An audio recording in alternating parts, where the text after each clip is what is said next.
Innuendo, Book 5 of the Todd Mills Mystery Series. Author R.D. Zimmerman. Publisher Scribble Pub Press, Minneapolis, Minnesota. Narrator Eric Aust. Chapter 24. As he sat outside the coffee shop, the night air chilly and damp, Geordie Weaver couldn't help but feel as if somebody's eyes were tracking his every move. He wanted to be out here, away from all of them, those gay people inside the cafe, who were talking and gabbing and laughing as if they didn't have a care in the world. But who was that in the car across the street? Who was that guy, and why did it seem he was just waiting? But waiting for what? Some hustler? And a midnight blowjob? A chance encounter with another desperate soul? Or could he, Geordie wondered as he sipped his coffee, be waiting especially for me? The Octopus Cafe, just on the edge of downtown Minneapolis, had once been a car wash, known by almost the same name. In fact, the very namesake creature still set on a pole high above Geordie. Only now its multiple arms didn't hold sponges and buckets, but coffee cups. Lots of them. It was a popular place among queer people, not too far from the gay bars of which the Twin Cities had a particular odd dearth, and only a few blocks from Loring Park, known for its after-hours cruising. Tonight, as the bars began to empty, the cafe was getting more and more packed, with men waiting for this evening's sidewalk sale. After all, who wanted to be out this late and end up in bed with naught?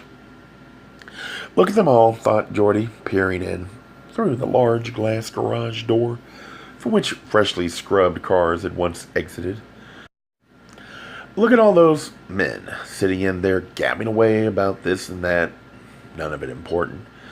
Do I want to be like them? Those scuzzy homos? Do I want to end up like that, smoking and drinking and doing drugs and fucking everything in sight? And getting killed? Right. Now Geordie knew it for sure. If you were gay, you either got AIDS or you got your throat slit. Oh, shit. Why couldn't he just be normal? Maybe he could change, get rid of this thing inside him. He'd heard about such religious organizations that took you in and made you straight. Maybe he should give it a try. In the distance, he saw the sky pulse spasmodically with lightning. Then soon hereafter, heard the deep grumbling of thunder. Oh, God. He couldn't believe this. All he'd ever wanted was Andrew, but now he's gone forever. First, Andrew had moved away from taking that job and getting his very own apartment. Then he started seeing that cop. And now. No, Andrew was never coming back. Never. He was dead. Dead. Geordie wondered if there was going to be a funeral back in their hometown, or if his parents were going to keep the shame of their lives all secret and everything. If there was a funeral, Geordie wondered if he'd be invited, but then realized that, no, of course, he wouldn't be. Andrew's parents probably wanted to see him in the grave, too. They probably even blamed him, Geordie Weaver, for what happened to their son, and maybe, just maybe, they were right. At least it hadn't been him who had started it all. Nope, it had been Andrew. He'd been the one to first bring up sex, the first one to pounce. Tears filled his eyes yet again, and he bent over his coffee, which was getting colder by the second.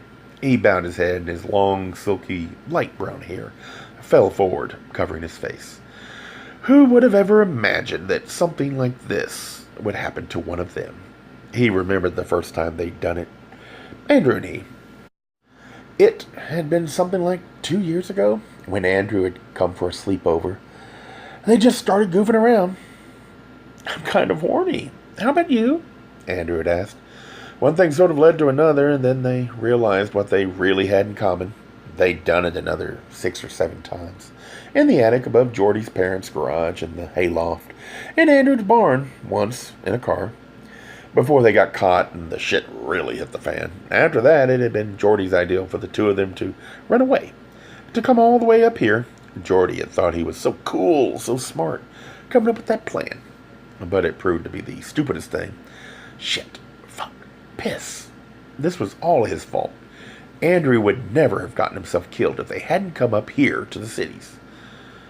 You okay? Said a deep voice. Geordie looked up and saw some guy with a rough, bearded face staring down at him. God. Was that him, the guy who'd been watching him from across the street? No, he didn't think so, but whoever he was, this guy was a major creep, too. He wore a black leather vest and tight black leather pants, the crotch of which looked like it had been stuffed with a week's worth of socks. Fuck, what a pig. Why were these older guys always hitting on him? Was it because his face was so boyish? Because his tall body was so reed-like? You're going to catch cold sitting out here. Kid, come on inside and I'll buy you another cup of coffee. Well, maybe, thought Geordie. Maybe the guy was just being nice. Maybe he really wanted to help. He wasn't that bad, actually. His voice was gentle enough, the eyes likewise sweet. And it was going to rain, but then Geordie remembered exactly what happened to Andrew, and he shook his head and looked away. No fucking way. No thanks. You sure? It's fixing to rain. You're going to get soaked out here, you know. I said no, so just leave me alone, all right? With that, the guy turned toward the door, saying, Hey, listen, you little shit. I was only trying to be nice. Under his breath, Geordie muttered, Yeah, right. Geordie raised his cup, down the last bit of now completely cold coffee, then turned and looked down the dark, empty street. That car was still parked there. But what about the guy? Was he still behind the wheel? At first, Geordie couldn't tell, but then a dark shadow moved inside the vehicle. Yes, he was sitting there, and he was looking right this way. Geordie just had to get the fuck out of here. Not just this place, not simply this stupid coffee shop, but the cities. He wished he could do it all over again. These past few months, he wished he'd never left home. And the next moment, he was on his feet, pinning his old wool coat shut with one hand. He didn't have a car, he didn't have a bike, and he didn't even have enough money to spend on a bus, which, at this hour, would be a long wait anyway. It was going to take, he knew, at least 40 minutes for him to walk, which meant it would be after 1 in the morning by the time he got back to that shithole of an apartment he shared with all those kids. He wondered how many would be sacked out there tonight. 4 or 5 or 10 or 12. At least no one had better be in his bed. That was for fucking sure. Heading south in LaSalle Avenue, he saw the sky again, throb with lightning, and he wondered if he would in fact make it home before the storm hit. Picking up his pace, his straight, long hair bounced with each of his strides. He was a beanpole of a kid, slightly over 6 feet tall, with a frame that desperately needed another 30 or so pounds, or at least that was what Andrew always said. Andrew, who promised to take Geordie to the gym and help him work out. Pump some iron. Right. Andrew, who had promised so many things, namely that they'd always be together. We'll get those arms all beefed up. You'll see, Andrew had once said, lying naked in bed next to him and squeezing Geordie's twiggy arms. We'll go work out every day, and you'll see. You'll get some muscle. Yeah, sure, and someday we'll actually cross the Minnesota border, which neither of them had ever done. Forget the Dakotas, forget Iowa, Chicago. That was Andrew's big dream. I hear they have some rocking dance places down there. Yeah, sure, they do. I've heard all about them.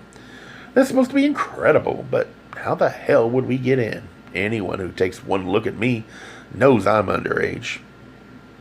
I don't know. We'll get some fake IDs or something. A stream of cars whooshed past Geordie, and tears came again to his eyes. He was such a sissy. He knew, but he couldn't help himself. Couldn't stop crying. Beautiful Andrew. His beautiful Andrew. Dead. His throat slit. He bit his lip, trying to force the image out of his mind. Why? Why the fuck? Why? Suddenly he sensed a car slowing. He glanced back, saw a brown Ford Explorer come to a crawl by his side. And then everything inside him went tense. Was this the guy he'd seen parked down the street from the cafe? The next moment, the passenger window slowly descended with a deep electric hum. Geordie looked in, saw a heavy man with gray hair behind the wheel. He was wearing a white shirt and a fancy suit, and he was rubbing his crotch nice and slow. It's awfully late, he said, his voice all deep and lusty. You need a lift, kid. I'll take you wherever you want to go. You want to get in?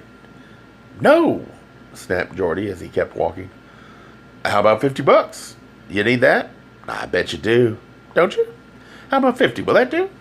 With glaring eyes, Geordie looked into the truck, saw the guy reach into his suit coat and pull out his wallet. In the light from a nearby lamppost, he also saw the glint of gold on his left ring finger. Fuck you, you old fart, shouted Geordie, who then hunkered up a good wad and spit it through the window onto the guy's fat thigh. Why don't you go home to the suburbs and fuck your stupid wife, huh? Why the fuck are you out here looking for cock? The guy stomped on the gas and the vehicle flew away, but not before Geordie was able to kick the side door, and as the stranger hightailed it, Geordie wondered just who he was. Really, some married suburban creep or an undercover cop hoping for a bust. The cops were doing that. They were going after kids. He'd heard all about it. Just last week, the whole DQ had been buzzing because some kid had gotten scooped up by the cops for hustling. Well, Geordie had never done it, sold himself, and he never would. All he wanted was... shit. But Andrew was gone. From somewhere back along the street, he heard a car door slam, and Geordie turned, scanned the parked cars, the empty sidewalk. It was a little late, and this neighborhood wasn't the best, that was for sure. He heard footsteps, but couldn't see anyone. Looking at the tall, red brick apartment buildings, they were packed in right up to the sidewalk. He saw maybe 3 or 4 lights on. Clenching his arms around his chest, he hurried on, crossing onto a bridge that led over the freeway. The wind was stronger here, the chill more biting, and he looked over the edge, saw the anonymous cars hurling along at insane speeds. It crossed his mind that the guy in the Ford Explorer might circle around and come after him. This time no longer offering money, and so he glanced over his shoulder. He saw headlights barreling down on him, but they were from a small car. He could see that right away. There was something else, though. Or rather, someone else, just a half-block back. A figure was hurrying along the sidewalk as well. Some guy that was all he could really tell. Where the hell, wondered Geordie, had he come from? Walking still faster, Geordie pushed on. Out of nowhere, a sprinkle of rain came spraying chilly water across his face. Shit, he realized the storm was going to come sooner than he thought. Just a couple of seconds later, the sprinkle turned into a steady rain, and Geordie pinched his collar shut, bowed his head even more, and broke into a quick trot, scurrying across the bridge. He glanced back, saw the dark figure behind him break into a run as well. Holy shit, he thought, he's following me. It's probably the same guy who'd been watching back at the cafe, and it very well might be the same guy who got Andrew. And now he's going to do it. He's going to get me too. There was a crack of lightning and an almost instant explosion of thunder, and Geordie started running as fast as he could, as if a single huge switch had been flicked on. The rain came down in sheets now, falling so hard that Geordie could barely see the other end of the bridge. But then what? Where would he go from there? How would he get away? Maybe there was a bar up there or a grocery store, just someplace that was open that he could duck into. He glanced over the bridge, saw the freeway traffic below now crawling along through the storm. Wiping the water from his brow, he checked over his shoulder. Yet again. Ah, shit. The guy was gaining on him. What if he didn't just have a knife? What if he had a gun? Oh, God, thought Geordie, now running as hard as he could. Why had he ever left home? Why had he ever run away? He just wanted to be back there, back with his parents and his brother and their dog. He'd never do it again, never have sex with another guy, never get in trouble. If only he could get back home. Please, God, please just don't let this guy get me too. Reaching the far end of the bridge, he looked up the street. But through the pouring rain, all he could see were apartment buildings and some big old houses, all of them dark and lifeless. There were no businesses, none as far as he could see, no public place he could duck into. No, those were all on Nicolette, and this was LaSalle. Looking back, he saw the guy charging through the rain, right at him. Ah, shit. Geordie was never going to be able to outrun this guy. Never. He climbed up on the railing of the bridge, saw the steep bank and the edge of the freeway below. There were cars down there and people. He could slide all the way down. Someone would stop. Someone would help. Only 10 or 15 feet away now, the stranger started shouting, yelling, "Hey!" Through the pouring rain, Geordie glanced back, thought he recognized him, and cried, You're not going to get me too! But then the man was upon him, and the next moment Geordie was tumbling head over foot down the steep hill and into the busy stream of traffic below. A Gay Mysteries audiobooks. I think it is easy to hate a label, but a face humanizes the word. So this effort is twofold.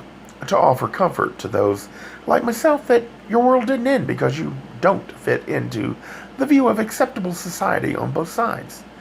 And in hopes of helping those with family that are LGBTQ, that it doesn't mean we are aliens from the child they once knew.